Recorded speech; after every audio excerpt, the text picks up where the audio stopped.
Hey everyone, Dragon Empress here. All my pickles in this place. Here is Shipping in MHA Part 4, the long-awaited video that I hesitated on for a while. The only reason why I hesitated on this video so long is because Malicious Shield is a boring character. Doesn't help that the character I ship her with, Kashigo Kasagai, I hope I'm pronouncing that right, is also not as memorable, but still a pretty fun character in that little short MHA Training of the Dead. While she's a more fun character and her quirk is pretty cool, I'd have to say Melissa is bland as cardboard. I cannot tell you much about her except for the fact that she has a dad that met up with All Might and she invents stuff and she doesn't have a quirk. That's all I could tell you about her, and she was so annoying. Oh my gosh, she kept screaming throughout that MHA movie it was Two Heroes, wasn't it? Or was it Heroes Rising? I think it was Two Heroes. Throughout Two Heroes, she kept screaming, Deku, Father, Papa! And I just wanted to punch her in the face. She was so annoying. I also really don't like the relationship between her and Deku. It just feels like a boring and forced friendship just because they're the two heroes up front with no quirk. Yippee! Someone has no quirk just like you. And she's blander than you, somehow! Yippee! Such a boring vanilla ship. I don't get why people like this. I much prefer Rowdy X Melissa over this. But nonetheless, let's get to the real thing. Well, I don't usually ship lesbians. They would be perfect for each other, both inventing things and trying to figure stuff out, and she would at least make Melissa seem like more than just an inventor and would help Melissa gain confidence in herself instead of always being a damsel, because she was such a damsel for Deku in that movie. I mean, my gosh, I was so tired of him picking her up and all that stuff. At least Isagai acted like a calm and competent, cool leader to Isamu High School. And she definitely was a very adorable character, as well as refusing Denki's sexual advances. So yeah, Shikai Guy would help Melissa grow as a character and be less bland and just a pretty blonde chick to save. And in turn, Melissa would design dresses for her and have sleepovers with her like a regular teenager, because let's be real, Melissa does not feel like a teenager. Even when Sakai Guy is a girl genius, a young genius, she at least feels somewhat like a teenager in the group and even talks to people normally. And she doesn't scream people's names every once in a while. She gets stuff done, and man, I love her hero costume. It is awesome. Although I don't like her hero name. Seriously, Censor Girl? What, are you gonna censor her later on? I mean, you could have at least named her Map Out or something. That would have been cool. Nonetheless, I should draw this couple more since I don't get to draw them often or even develop them often. I was planning on a Melissa x Sakai Guy comic, but that never came out, and Sakai Guy's name is hard to remember also, so yeah. I just want them to at least invent things together, and Sakai Guy tracks down people with her map while Melissa gets them with her inventions. They would be like the ultimate couple goals, and they could show that you don't have to have a quirk to be a hero, and her sidekick could have a quirk while she has no quirk for a change. That would be so creative to watch. But hey, it's just my lesbian thoughts stumbling. Moving on to one of my favorite couples since season 1 and a very popular one that's been online for quite a while, Shoto Momo. Or Toto Momo, whatever they call it. Maybe it's all the fan fiction that rotted my brain, since these two act like friends in the show.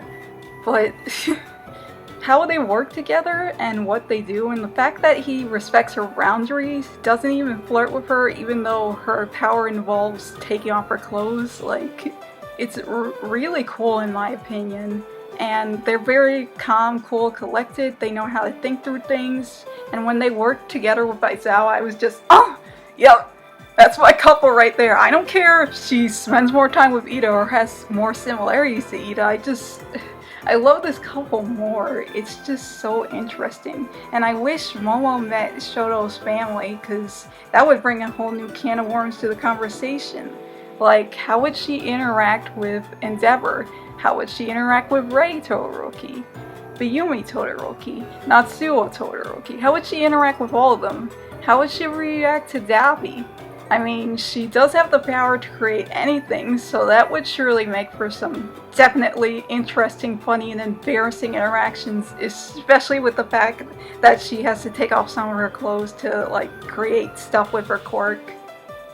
Overall, I really love this ship. It's cute, it's sweet, it's nice and relaxing, and it's a great escape from the real world, in my opinion. It's much better than Shoto X Bakugo, in my opinion, because one's like yelling at the other and the other's totally ignoring him. Like, seriously, it's so boring. It's so bland. My gosh. I'd rather see them as quote-unquote friends / rivals. I only saw like at least 2 or 3 people shipping this couple, but I will not stop since it makes too much sense. Hantame is just the most adorable and wholesome thing ever, and you can't tell me otherwise.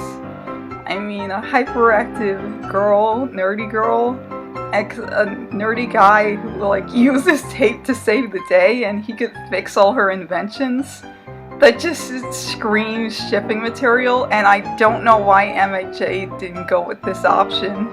And I know Ida is a nerd also, but keep in mind, she humiliated Ida in front of thousands of people in a stadium in season 2. That sports festival arc just made me not ship them at all. They make funny rivals more like it. But Hanta Zero, like, let's be real. What does he do outside of hero work? What does he do outside of hanging out with his friends? We don't know. And I think Mei would at least give him an outlet or some sort of hobby outside of hero work. That would be very fascinating to watch, and that's why I ship Hantame so hard, because it develops the characters. Well, one of the characters, Mei, is already developed, but Zero, like I said, we don't know what he does outside of hero work. I mean, at least we know Mei is an inventor, and she helps heroes out, and she has a bubbly, very excited personality. Zero is just, Tape Man! And that dude boy who makes fun of people, and he's preferred it. Yeah, I think he would, like, absolutely love it if Mei fell on him. Now, if only the two met, that would so make my day. I'm surprised they didn't even meet in the sports festival. And here's another ship only me and my friend ship. Kappa! The fact that Raikia Katsukame and Kendo Rappa both work on the same team, and they both met each other and interacted, it made me wonder how they interacted, because most of the Shihisaikai arc focused on Overhaul, and while the rest of his team did get focus, they were all like mostly like focused on serving Overhaul. And despite Kendo Rappa having a backstory, we don't know Raikia Katsukame's backstory, so I ended up making it up in Buttercups, in which he was brothers with Redestro. Because let's be real, there's a long nose under that mask. What we see from the beginning is that they both like to fight really hard. One likes to gather power, and the other likes to get into brawls and went into underground fighting. They both wear like this sort of fighting mask, and I think that it blends in very well, and I developed it more in the Buttercup story. Please check it out on Inkit if you haven't. It's excellent, and I highly recommend it. I had lots of fun writing it, and even though they enjoy pain, and enjoyed inflicting pain on others, they had fun together. Because at first, like, Rappa was hesitant on it because of his Buddhist religion. But then he started to realize that his religion was holding him back from what he really loved. And that was Raikia. He absolutely loved the crap out of Raikia, so they ended up bonding together and getting married. But it didn't happen that fast in the story. Throughout the story they have their ups and downs. And I think this would be a really cool rivalry between them and Kiri Tetsu.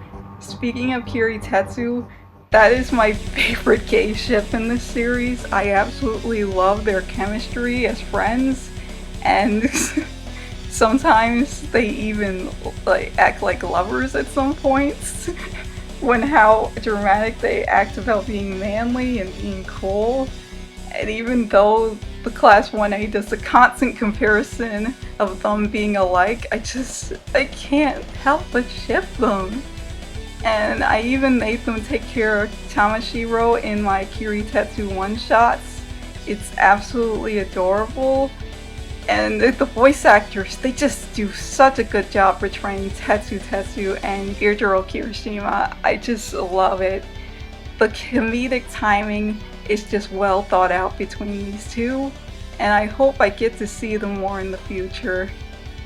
Anyways, that is the last ship I'm going to talk about, since if I talk about any more of my ships, we'd be here for eternity. I have so many of them I try to develop, but some of them I don't develop. I don't want to take forever with this video, so be sure to like, comment, and subscribe. Let me know what's your favorite ship I mentioned throughout all these videos, and bye bye!